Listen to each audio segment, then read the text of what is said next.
Well, for today's game, nag-respond sila dun sa kung ano yung intention ng coaches na supposedly yun ang lalabasan. Happy kami kasi lumabas yung kahit pa paano yung mga iniinsayo namin. Though hindi naman lahat talaga andon, at least meron lumalabas. Pati yung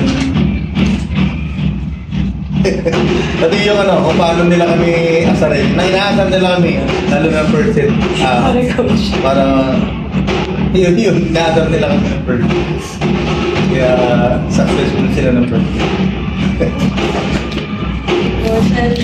Definitely, we were really slow in the first part of the game. That's why talagang uminit yung ulo nila coach namin. Kasi sa training naman, intense yung ensayo paminsan. Hindi namin na ibigay kaagad sa game, which dapat din yung ma-apply namin na pag start yung game, kailangan ang kagad. Hindi pwedeng slow tapos mag-habol kami kasi doon kami na hihirapan. Kailangan start strong all the way.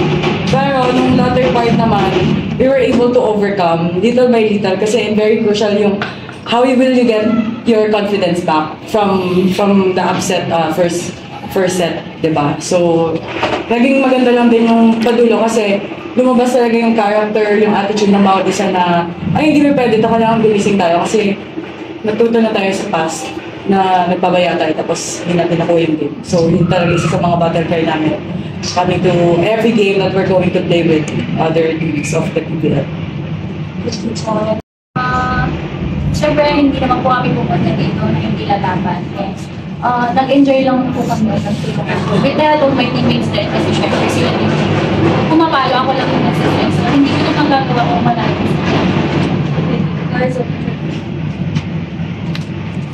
For Chucky, after siguro ng medyo shaky start of the season, ano yung napagana nyo ngayon in your past 3 games na prove na tingin yung effective kaya ganito yung form and results na First of all, sa akin, ang pinaka nakita ko na napapagana namin is yung chemistry na pilit namin tinatabaho sa ensayo and sa labas ng ensayo.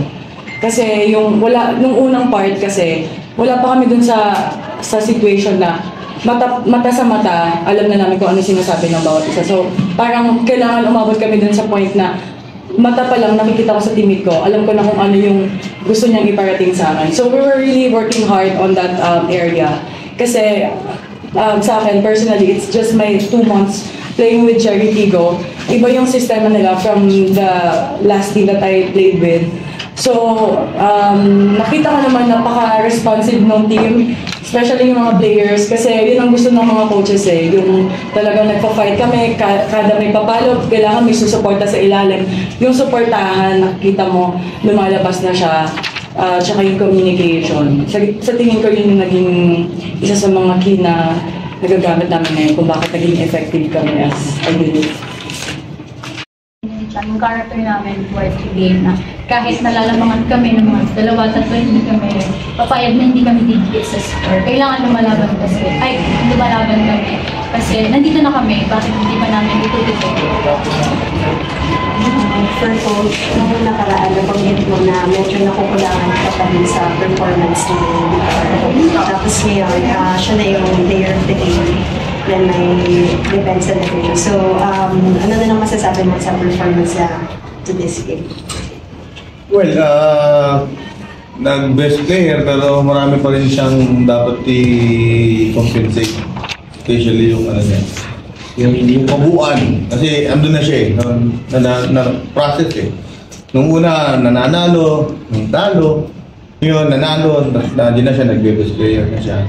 So, meaning, we're happy kasi nadadala niya na Pero again, marami pa siyang dapat i-improve yung agility niya, kasi yung confident, taas baba lang naman yan. Ang important yung consistency ng game, yung polish ng galaw, yung paano siya orchestrate ng atake namin, yung hustle niya sa depensa, yung out of system plays niya, yun ang ganun din sa serve, actually wala pa siya doon sa taas ng reach niya sa block.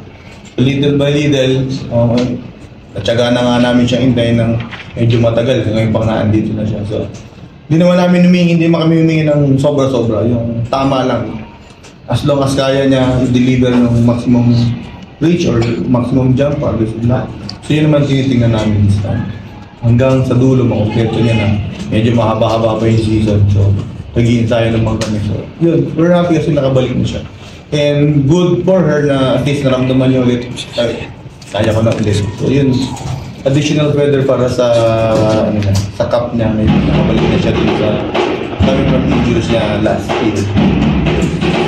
And ano na lang masasabi mo sa setters mo since this match, parang napansin namin na more strike attacks yung signature moves mo. Then parang may mas connection and yung chemistry with setters mas stronger. So, First of all, gusto ko mag-thank you kay Alina sa mga centers kasi sinatsaga din nilang mabigay sa akin yung slide attack kasi for the rest of my and for the entire of my career, yun talaga yung forte ko.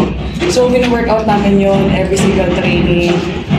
Nagkanto-ganto na nga yung legs ko, nagka-tight-tight na. Pero, parang it's a proof na tinatabaho namin siya. Hindi tinutulugan lang or pinapabayaan.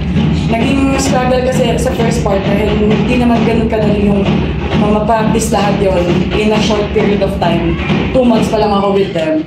Pero very thankful ako na hindi nila ako sinusukuan kahit na tawag doon, ang daming pressure. And definitely today, lumalabas na siya. At may fruit na yung pinaghihirapan namin nila Alina at nila Joyny and Jasmine sa training para makuha ko yung dati kong yung confidence ko ulit sa pag-run. Also, add ko lang, parang medyo nostalgic ba sa'yo yung feeling kanina since everything na nakakapunta yung crowd.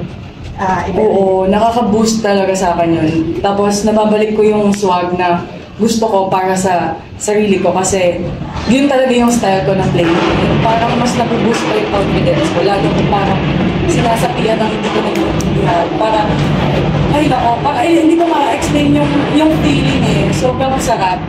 Kaya papasalamat lang ako talaga sa setter ko ngayon na nagtitiwala sila. Iba to sa akin yung boto sa sila. Actually, malaking pa ito yung break, malaking tulong din para in a way sa amin.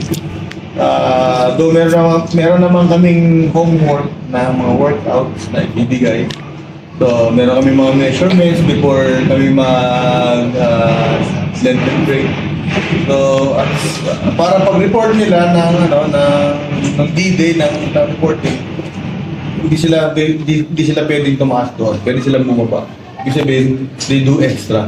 So pag bumigat, they do extra also. Extra rice, extra bayan, so ganun yung mangyayari. Pero, yun na nga, kahit may mga tightness, may mga spring break sila, pwede sila maglamay, may mga cardio naman, dami naman pwedeng gawin during Lent season. Pero, syempre, the spirit ng Lenten season is, alam naman natin para sa kung ano meron tayo. So, we appreciate na mas mag-spend sila ng time with their family.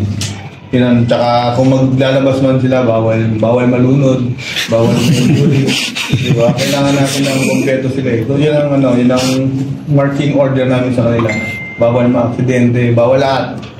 So lahat pwede nilang gawin basta bawal lahat yung mga aksidente, bawal malunod, tumaba, mga ganun ba. So para at least meron silang reference. Sorry for the time, pero bawal mag-gain ng weight. So, that's the reality. So, lahat naman kami lang ang pwedeng tumaba o mag-gain ng weight. Kasi kailan yung specific na balik mo ng training? Siguro Monday na kami. Start, Holy Thursday, mag-break na kami. Wednesday, meron pa kami measure. Lahat ng necessary actions para doon sa medyo long weekend na break. Thank you.